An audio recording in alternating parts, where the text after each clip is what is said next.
हिंदुस्तानियों ने लगभग 250 सालों तक अंग्रेजों की गुलामी और अमानवीय जुल्मों को सहा है और अंग्रेजों के अत्याचार से लगातार लड़ते हुए न जाने कितने ही बच्चे, बूढ़े और युवाओं ने अपनी जान की कुर्बानी दी। तब कहीं जाकर हम आज आज़ाद देश में सांस ले रहे हैं और आज़ादी के 75 साल पूरे होने पर देश में अमृत महोत्सव मना सके हैं। लेकिन अंग्रेज हमेशा से ही भारत में नहीं थे, बल्कि जब वे मीलों का सफर तय करके भारत आए थे तब यहाँ पर मुगलों का राज था और अगर मुगल न चाहते तो अंग्रेज भारत में प्रवेश तक नहीं कर सकते थे, क्योंकि भारत में एक और मुगलों का शक्तिशाली साम्राज्य था तो दूसरी ओर मातृभूमि पर मर मिटने वाले मराठा भी थे। ऐसे हालात में अंग्रेजों को भी भारत में राज करने के लिए एड़ी चोटी का जोर लगाना पड़ा था। मगर धीरे धीरे अंग्रेजों ने हिंदुस्तान पर अपना वर्चस्व इतना बढ़ा लिया कि उन्होंने पूरे मुगल साम्राज्य को ही खत्म कर दिया। लेकिन इस इतिहास में सवाल ये आता है कि मुगलों के उस शक्तिशाली साम्राज्य को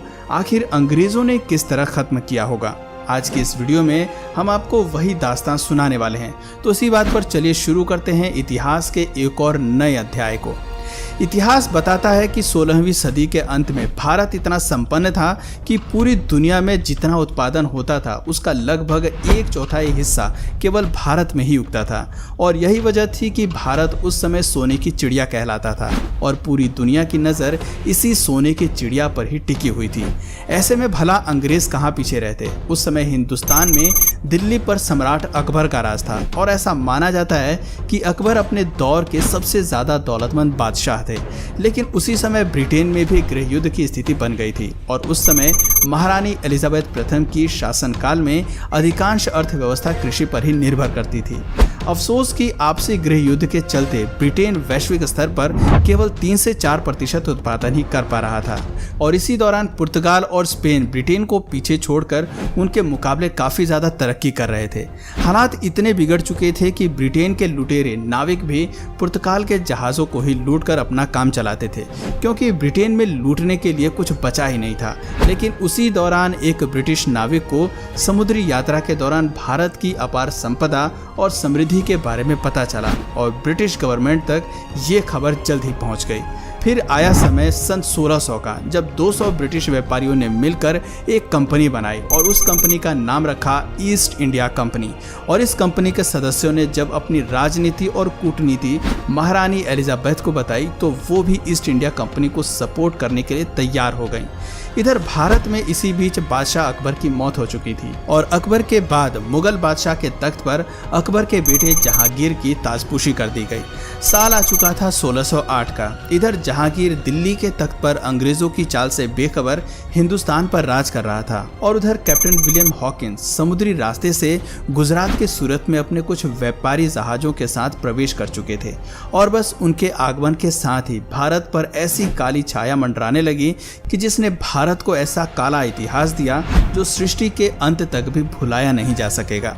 अंग्रेजों ने भारत में आते ही ईस्ट इंडिया कंपनी स्थापित करने की घोषणा कर दी और अपने इसी प्रस्ताव के साथ काफी बेशकीमती उपहारों को लेकर कैप्टन विलियम हॉकिंस अपने कुछ साथियों के साथ जहांगीर के दरबार में पहुंचे। बादशाह जहांगीर उस समय तो डच और पुर्तगालियों के दबाव के कारण इस प्रस्ताव को ठुकरा देते हैं, पर अंग्रेज भी कहाँ पीछे रहने वाले थे। वो लगातार इस व्यापारिक समझौते के साथ नई नई प्रॉफिटेबल डील्स जोड़ते हुए बार बार जहांगीर के पास जाते रहे और अंततः कुछ समय बाद ही जहांगीर ने इस प्रस्ताव पर हस्ताक्षर करके अंग्रेजों को व्यापार करने की मंजूरी दे दी। और ये मंजूरी मिलते ही अंग्रेजों ने पटना, सूरत, मुंबई और चेन्नई में अपनी फैक्ट्रियों को स्थापित करके व्यापार करना शुरू कर दिया। शुरुआत में तो इस कंपनी ने यहाँ के लोगों को रोजगार दिया और बदले में उन्हें अच्छी तनख्वाह भी दी, जिस वजह से हिंदुस्तानी ईस्ट इंडिया कंपनी से काफी प्रभावित हुए और कई हिंदुस्तानी व्यापारी भी इन फैक्ट्रियों से जुड़ गए, लेकिन ज्यादा दिनों तक नहीं।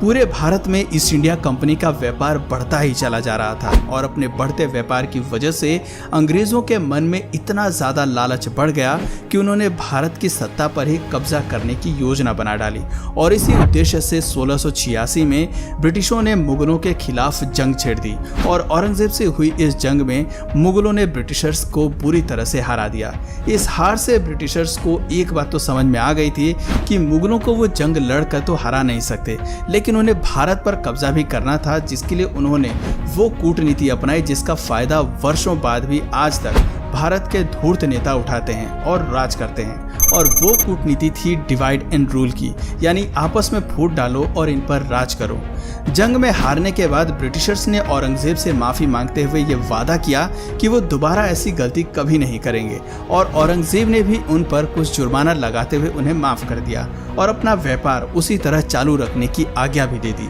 लेकिन मुगलों द्वारा ब्रिटिशर्स को माफ करना ही मुगलों के अंत का सबसे बड़ा जरिया बना, क्योंकि 1707 में औरंगजेब की मौत के बाद कई लोग मुगल सल्तनत पाने के लिए आपस में ही एक दूसरे से लड़ने लगे। और इसी लड़ाई के चलते एक समय ऐसा आया जब कुछ कमजोर शासक मुगल बादशाह बन गए, जो कि मुगल साम्राज्य को व्यवस्थित ढंग से चला ही नहीं पाए। ये अनुभवहीन मुगल बादशाह रोज नए नए नियम बनाते और उन्हें बदलते रहते, और उनकी इसी तरह की बेवकूफियों के चलते अंग्रेजों को मौका मिल गया अपनी चाल चलने का। दरअसल 1717 में मुगल बादशाह ने अंग्रेजों को एक फरमान जारी किया, जिसमें उन्होंने बहुत छोटी सी रकम सालाना फीस के रूप में देकर बिना किसी लगान या कर के व्यापार करने की इजाजत मिल गई। और इसी दौरान पर्सिया के राजा ने मौका देखकर भारत पर आक्रमण बोल दिया। अब चूंकि ऐसे में मुगल शासक अपनी सत्ता के नशे में इतने खोए हुए थे कि उन्हें अचानक हुए इस आक्रमण के बारे में पता ही नहीं चला, और पर्सियन आर्मी दिल्ली तक पहुंच गई और दिल्ली की गद्दी मुगलों के हाथ से लगभग छूट ही गई थी। स्थिति को पूरी तरह बिगड़ते हुए देखकर मुगल बादशाहों ने तकरीबन 2 करोड़ रुपए, जी हाँ, उस दौर में लगभग 2 करोड़ रुपए और कई बेशकीमती हीरे मोती देकर दिल्ली को बचाया। इतनी बड़ी लूट के बाद मुगल पूरी तरह से कमजोर पड़ गए और अंग्रेजों की साजिश भी उन्हें कुछ कुछ समझ में आने लगी। पर अफसोस कि अब वक्त हाथ से फिसलता जा रहा था और उनका साम्राज्य भी। अंग्रेज लगातार भारत पर कब्जा करने की अलग अलग रणनीति अपनाते जा रहे थे, जिसके पहले चरण में उन्होंने बंगाल के नवाब सिराजुद्दौला को तख्त से हटाने के लिए जंग छेड़ दी, और साथ ही साथ अंग्रेजों ने वहां के हिंदुओं और मुसलमानों में आपसी फूट डालकर डिवाइड एंड रूल की कूटनीति लागू की, जिसे संभालने में नवाब सिराजुद्दौला नाकामयाब रहे और नतीजा अंग्रेजों के लिए फायदेमंद रहा। प्लासी के युद्ध में सिराजुद्दौला को हराने के बाद अंग्रेजों ने सिराजुद्दौला के सेनापति को अपने साथ मिला लिया और उसे बंगाल का नवाब बना दिया। समय बीतता गया और भारत पर अंग्रेजों की ताकत और अधिकार भी उसी के साथ साथ बढ़ती जा रही थी। सन 1764 में अंग्रेजी फौज ने बक्सर के युद्ध में अवध के नवाब, बंगाल के नवाब और मुगल नवाब शाह आलम द्वितीय, इन तीनों को हरा दिया। इसके अलावा निजाम और मराठों के बीच में भी फूट डलवाकर अंग्रेजों ने पहले तो उन्हें लड़वाया और फिर उनकी लड़ाई का फायदा उठाकर खुद उनकी कमजोर सेना को हराकर उनकी रियासतों पर कब्जा कर लिया।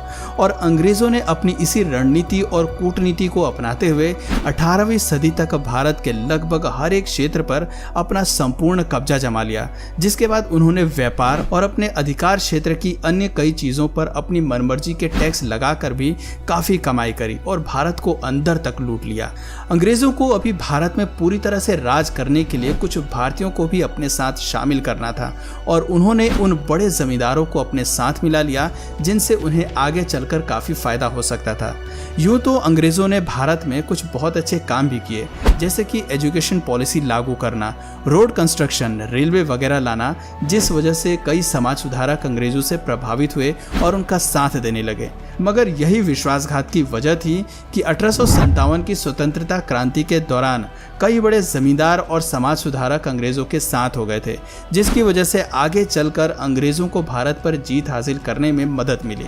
भारत पर जीत के साथ ही मुगल साम्राज्य के आखिरी बादशाह बहादुर शाह जफर को अंग्रेजों ने अपना बंदी बनाकर रंगून की जेल में भेज दिया और उनके बेटे व खानदान के तमाम लोगों को मौत की नींद सुला दिया और पूरे भारत को अपना गुलाम बना लिया। तो दोस्तों, ये थी वो दुख भरी दास्तान जिसमें मुगलों की एक गलती और अपने निजी स्वार्थ की भावना ने अंग्रेजों को भारत में पांव पसारने का मौका दे दिया, और उनकी इसी गलती का खामियाजा हिंदुस्तानियों की कई पीढ़ियों को भुगतना पड़ा। वैसे आपके नज़रिए से अंग्रेजों के आगमन के लिए मुगल साम्राज्य जिम्मेदार हैं या नहीं, नीचे कमेंट करके अपनी राय हमें ज़रूर बताएं। और अगर इस वीडियो से आपको कुछ नया जानने या सीखने को मिला या फिर इंटरेस्टिंग लगा, तो प्लीज़ इस वीडियो को एक लाइक करके अपने फ्रेंड्स और फैमिली में से ज़रूर शेयर करें। और यदि आप इस चैनल पर नए हैं तो प्लीज़ इस चैनल को सब्सक्राइब करके बेल नोटिफिकेशन आइकन को ऑन कर लीजिए, ताकि हमारे आने वाले वीडियोस आप मिस ना करें। मिलते हैं फिर किसी वीडियो में नए टॉपिक के साथ, तब तक के लिए नमस्कार।